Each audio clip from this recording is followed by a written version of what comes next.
யோபுவின் உள்ளம் சுக்கு நூறாய் நொறுங்கி போயிற்று. என் அன்பிற்குரியவர்களே, இன்று உங்கள் உள்ளத்திலும் கூட சோர்வு இருக்கலாம். நொறுங்கி போன உள்ளத்தோடு நீங்கள் இங்கு வந்திருக்கலாம். உங்கள் முகத்தை பார்த்து யாரும் அதை கண்டுபிடிக்க முடியாது. ஆனால் தேவாதி தேவன் மனு உருக்கொண்டு இறங்கி வந்த இயேசு கிறிஸ்துவின் கண்களுக்கு உங்கள் நொறுங்கிய உள்ளத்தை நீங்கள் மறைக்கவே முடியாது. இன்று உங்கள் நொறுங்கிய உள்ளத்தை அவர் காண்பார், அதை குணமாக்குவார். ஒருவரும் குணமாக்க முடியாத உங்கள் நொறுங்கிய உள்ளத்தை இன்று இரவு இயேசு கிறிஸ்து குணமாக்குவார். கவலைப்படாது.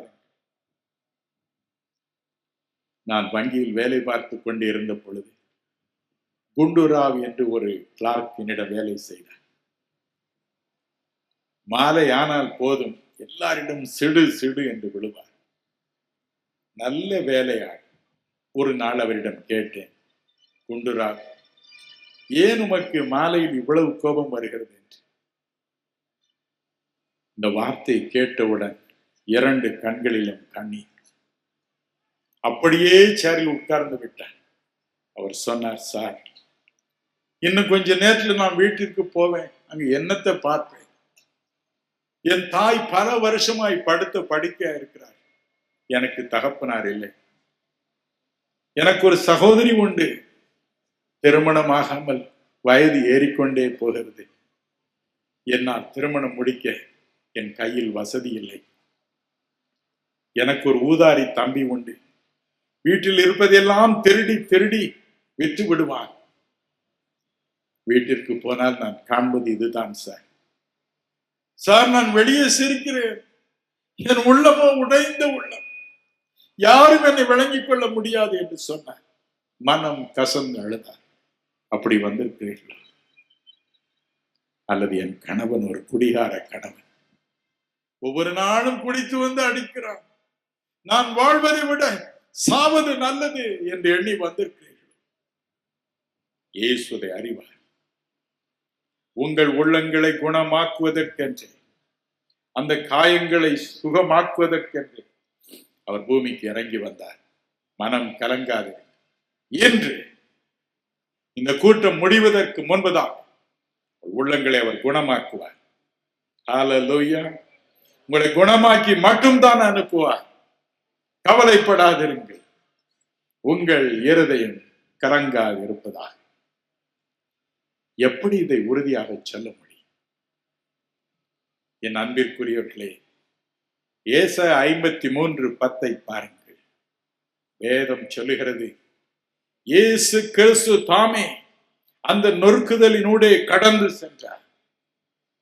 எல்லா நொறுக்குதலும் எனக்கு வரட்டும் என்றார். வசனத்தை வாசிக்க கேட்போமா?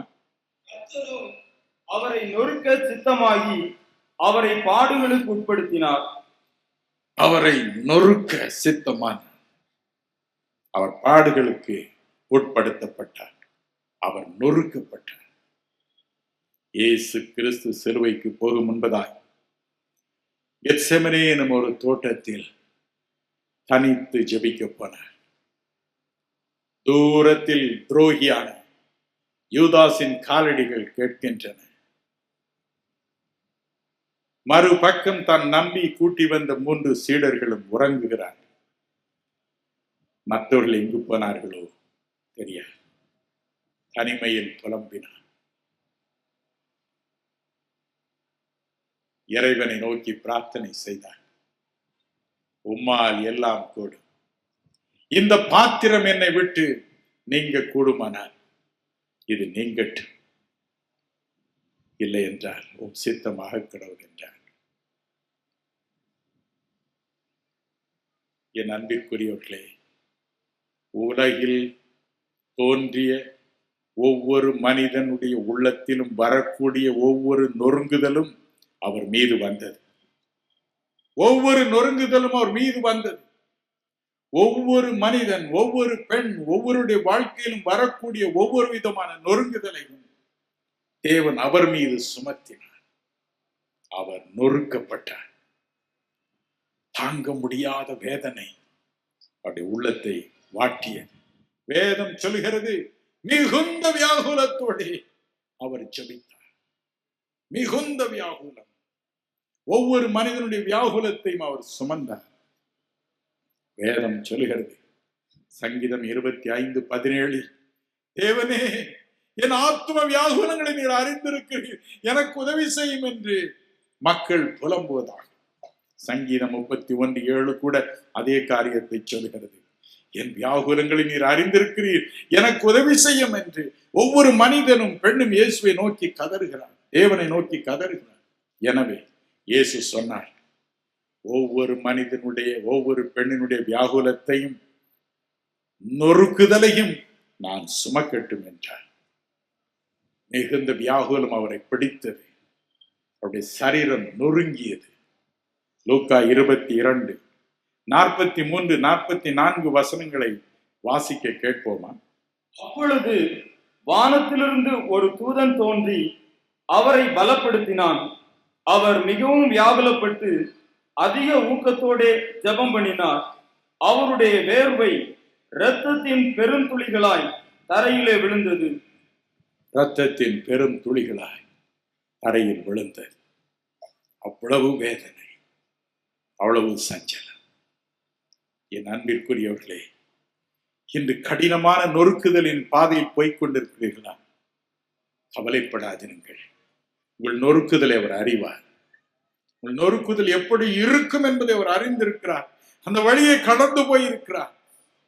அந்த நொறுக்குதலை தாங்க முடியாமல் அவருடைய சரீரத்தில் இருந்து இரத்தமானது வேர்வையின் பெருந்துளியாய் கீழே விழுந்தது.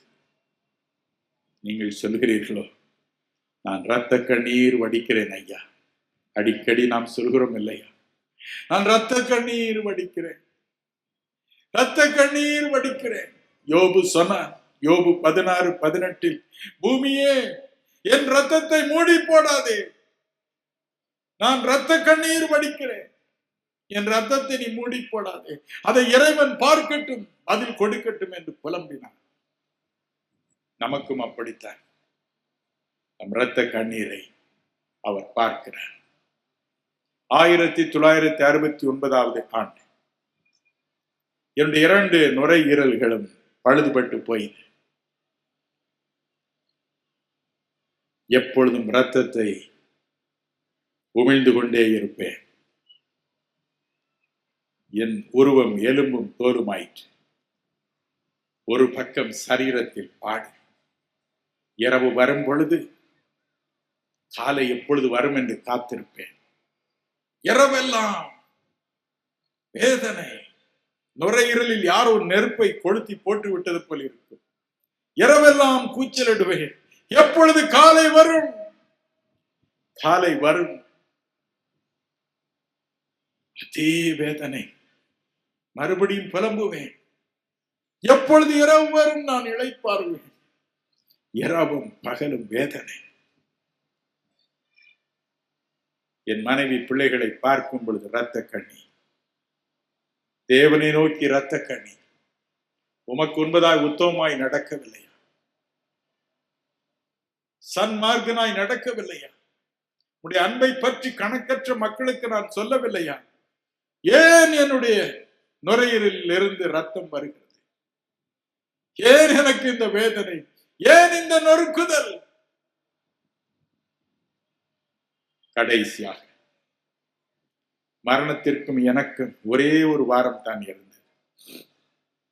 மனைவி அழைத்தேன், நான் உன்னை விட்டு போகும் நேரம் வந்தது. ஆனால் தேவனுக்கு உண்பதாக உத்தமமாய் நடந்தேன். எனவே உன்னையும் என் குழந்தைகளை தேவன் காப்பாற்றுவார். மனைவி அழுதாள். சமையல் அறைக்கு போய்விட்டாள். தனிமையாய் உட்கார்ந்து எல்லை படுத்து கிடந்தேன். எலும்பும் தோலுமாயிருந்தது. கண்ணை மூடினால் இருள், மரண இருள். யோபு சொன்னான், மரண இருள் என் இமைகளில் உண்டாயிருக்கிறது என்று. அதே நிலைதான். மனம் கசந்து அழுதே, மனம் கசந்து அழுதே, இரத்த கண்ணீர் வடித்தேன், இரத்தத்தை துப்பிக்கொண்டே இருந்தேன். அந்த நேரம் பார்த்து வேறொரு அறையில் நுழைந்தார். உற்று பார்த்தேன், ஆண்டவராகிய இயேசு கிறிஸ்துவின் அறையில் நுழைந்தார்.